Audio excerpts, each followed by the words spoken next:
Hello and welcome to our first review. Now, today we'll be taking a look at what is quite possibly the strangest idea for a tie-in game ever. From Russia with Love for the PS2, Xbox and Gamecube. So then, why do I think that this was a strange idea? Well, let's have a look. There have been many tie-in games made for the Bond franchise, all of which have aged pretty well and are still loved to this day. But that was mainly down to the fact that the films that the games were based on were actually good enough to be made into games. The film of From Russia with Love, on the other hand, was made nearly 50 years ago, so when it was announced that this game was coming out, the question that I was asking myself was, is it really necessary to make this film into a game? I mean, sure, the film is a nice, well put together piece of cinema history, which is definitely a solid entry to the Bond series, but is a tie-in game really necessary?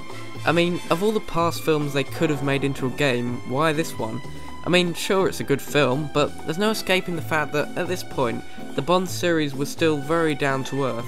From Russia with Love is just a really straightforward spy thriller. There are nowhere near as many huge action scenes or gadgets as there are in the later films. Well, that was just my first reaction anyway. So, what's the game actually like? Well, I'll give the game some credit. It is a nice, fresh angle. For the first time we have Sean Connery's likeness instead of most of the previous games that use Pierce Brosnan's. And we actually have Sean Connery voicing as well, which is alright, apart from the fact that he was 75 when he voiced it. You were wise to take his advice, otherwise you might not live to regret it. Okay, well, the story vaguely follows the same plot as the film, but of course, like in all tie-in games, there are many original, random levels shoved in that never actually featured in the film. Only an awful lot of them, and I could probably stretch to saying that there are more original elements to the game than elements that were in the original film, if you know what I mean. For instance, there's a whole pre-credit sequence that never took place in the original film involving Bond using a jetpack, and there are also a few driving missions as well featuring the Aston Martin DB5, which are alright, but with no real elements that we haven't already seen before. And of course, as you can see, it's a third-person shooter. Now, I'll admit that the third-person elements in previous games did annoy me quite a lot, but here, I don't mind it as much. I do think that the third-person element does suit Sean Connery a lot better than Pierce Brosnan, but on the other hand, this really does affect the game's difficulty. I mean, it's damn easy.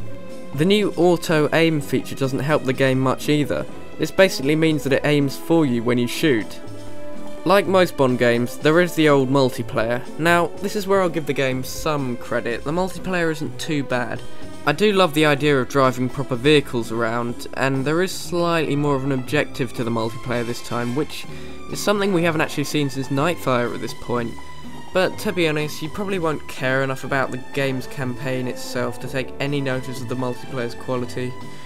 I prefer not to think that this game was nothing but a huge cash-in on the original film, but I'm afraid it is really.